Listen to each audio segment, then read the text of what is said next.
What's up, you guys? It's Steve here, and I've got some video footage to share with you. Breaking news coming out from President Joe Biden on what's going to be happening with inflation, the supply chain issues, and how stimulus and infrastructure, those bills, can help. And yes, this is your stimulus check update, stimulus package update, and supply chain crisis update. Now, as you guys know, right now we're dealing with shortages around the world. We're having issues with gas, with meat, with milk, with goods. We're hearing people say, get your Christmas gifts for your kids now because they might not be available. And I'm going to be sharing with you some video footage as we heard from President Joe Biden discussing everything that's going on right now with the ports that are backed up. Literally tons of orders of goods are sitting in the Pacific Ocean as they can't make it into the ports. We don't have enough workers. The economy is snapping back. People are ordering all kinds of goods, and we simply cannot keep up with the demand, and the supply is literally sitting in the Pacific Ocean, unable to make it in. And you guys, I'm going to be sharing with you the video footage of what he had to say and how he's saying infrastructure and stimulus are going to be helping.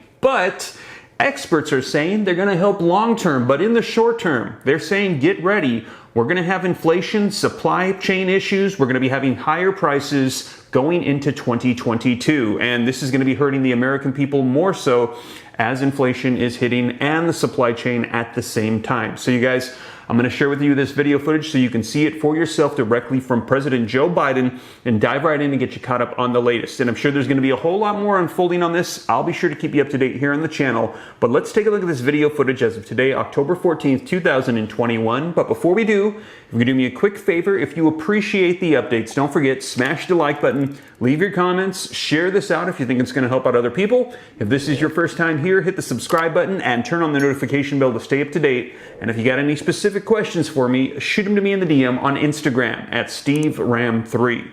But with that being said, you guys, let's take a look at what President Joe Biden had to say on this, how he's saying stimulus and infrastructure, when those bills pass, they will help out, but it will be a long-term solution. And in the short term, we're going to be dealing with this, they're saying, going into 2022. So let's go ahead and take a look. Well, good afternoon, everyone.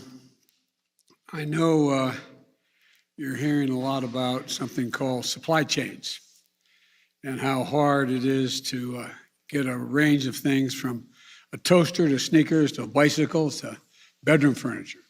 And that's why back in February, I signed a piece of legislation on supply chain, an executive order on supply chains, and we had to move on it. And with the holidays coming up, you might be wondering if gifts you plan to buy will arrive on time.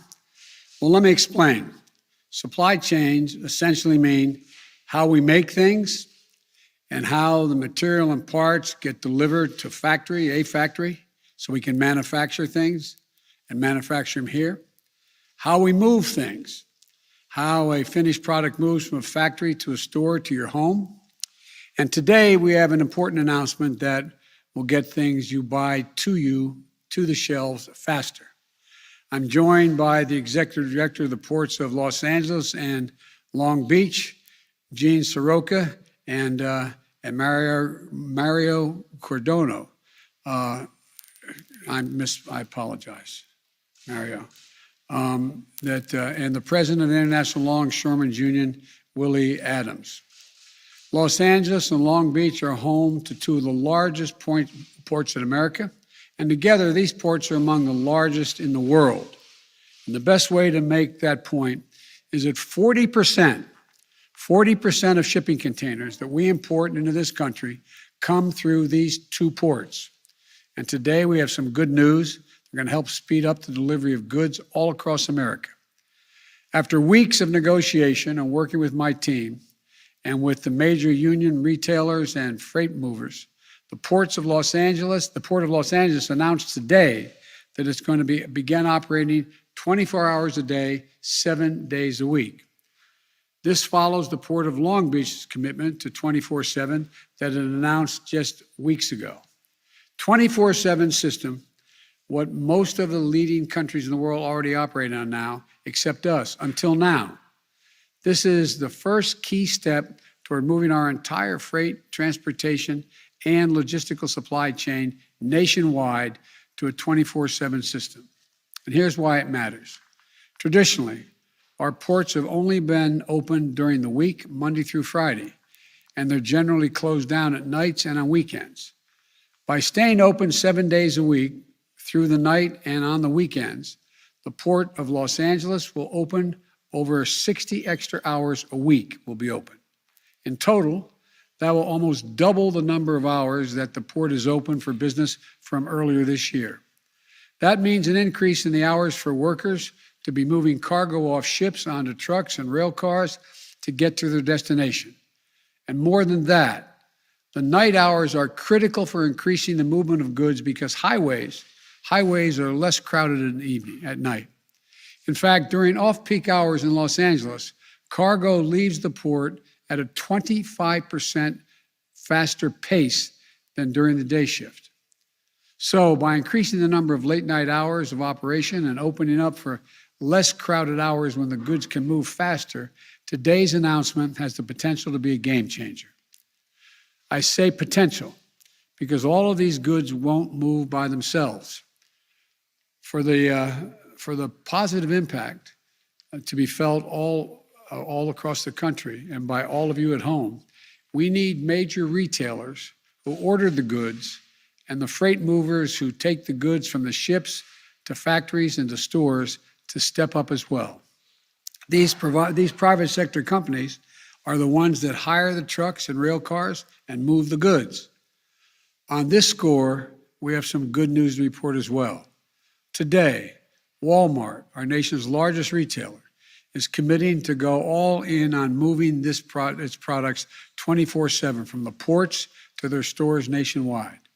Specifically, Walmart is committing as much as a 50% increase in the use of off-peak hours over the next several weeks. Additionally, FedEx and UPS, two of our nation's biggest freight movers, are committing today to significantly increase the amount of goods they're moving at night. FedEx and UPS are the shippers for some of our nation's largest stores, but they also ship for tens of thousands of small businesses all across America. Their commitment to go all in on 24/7 operations means that businesses of all sizes will get their goods on shelves faster and more reliably. Accordingly, according to one estimate, together, FedEx and UPS alone move up to 40% of packages in America, up to 40%. And other companies are stepping up as well. They include Target, Home Depot, and Samsung that have all committed to ramp up their activities to utilize off-peak hours at the ports. So, the commitments being made today are a sign of major progress in moving goods from manufacturers to a store or to your front door. I want to thank my supply chain disruption task force, which we set up in June, led by Secretaries Buttigieg, Raimondo, and Vilsack, and by my Director of National Economic Council, Brian Deese. I want to thank them for their leadership. And I especially want to thank Joe Procari. I think Joe's done one heck of a job, my special envoy specifically on ports, who's been working this issue with all the stakeholders for the past several weeks.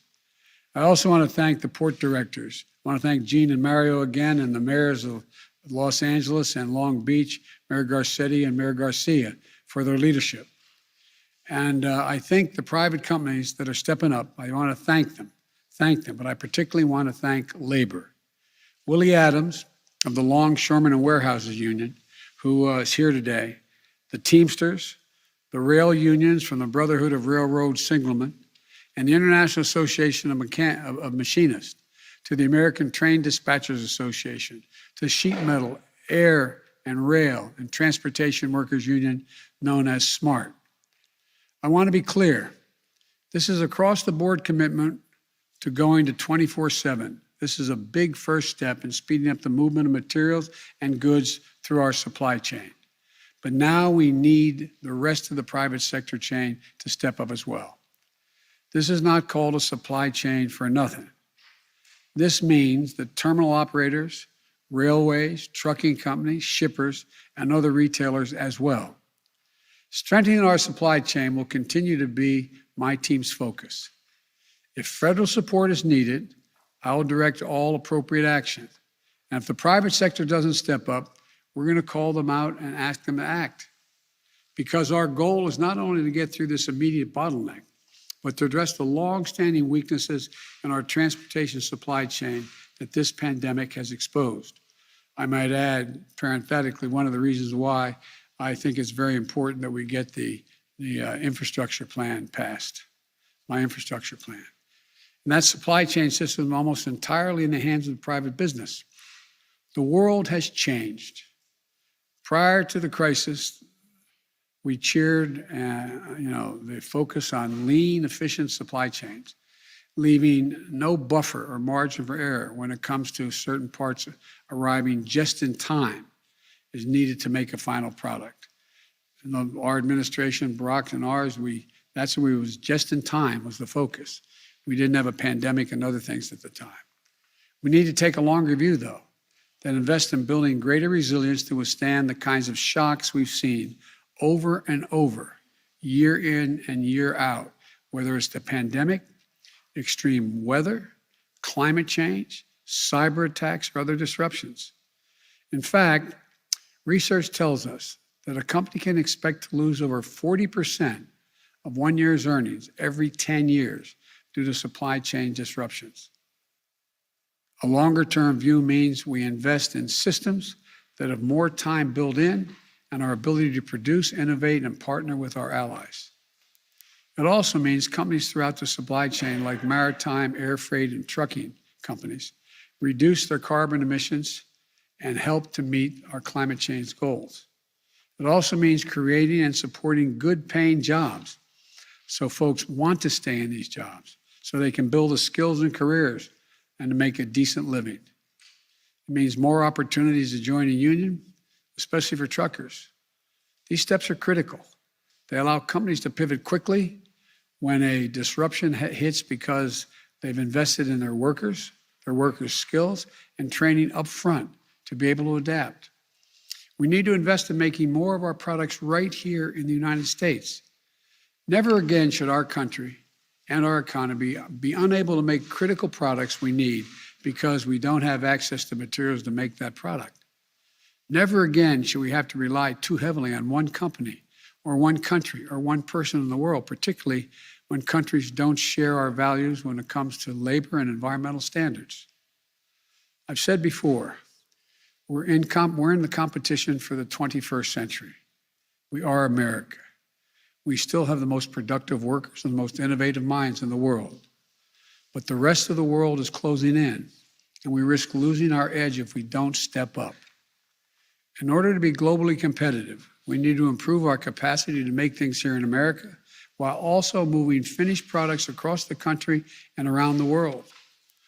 We need to think big and bold. That's why I'm pushing for a once-in-a-generation investment in our infrastructure and our people with my infrastructure bill and my Build Back Better Act. These bills would transform our ports. There's billions of dollars for ports, highways, rail systems that sorely need upgrading, and would bring products faster and more efficiently from the factories to the store to your house. Let me be clear. We're proposing to make the biggest investment in ports in our history. The bill would also make investments in our supply chains and manufacturing and strengthening our ability to make more goods from the beginning to end right here in America. The bottom line, we've seen the cost of inaction in the pandemic and the delays and the congestion that affect every American. But it's fully within our capacity to act to make sure it never happens again. It's going to take a little time, and that we've unlocked the full might and dynamism of our economy and our people. That's what we're going to do. God bless you all, and may God bless the longshoremen, rail workers, truckers, and all the workers who are keeping our economy going. May God protect our troops. Thank you all so very much. Well, there you have it. Let me know your thoughts in the comments down below. That came out from President Joe Biden yesterday, and we're going to be seeing what's unfolding. But as I mentioned, we're hearing from experts that they're saying this is likely going to be going into 2022. Now, we heard the stimulus and infrastructure bills will likely help with this, and we're going to be seeing if they're going to be able to pass this. Their current deadline, as I mentioned in previous videos, is October 31st. That's when they'd like to get those bills completed and passed. However, December 3rd, we also have the debt ceiling issue that we need to have addressed. We need to have a measure to increase that more so long term, as right now we just have a stopgap in place for a couple months. So if they cannot get that addressed, we're going to be having even more issues. And you guys, I'm expecting we're going to be hearing a whole lot more on this here shortly. And I'll be sure to keep you up to date on all these items here on the channel. And as always, thank you so much for joining me again. If you made it this far and you haven't already, smash that like button, helps out the channel a ton. Leave your comments, share this out, hit the subscribe button if you'd like to stay up to date, and shoot me a DM on Instagram if you have any specific questions you'd like me to answer. But with that being said, you guys, thank you so much for joining me. I'll catch you in the next video. Take care. God bless. This is Steve.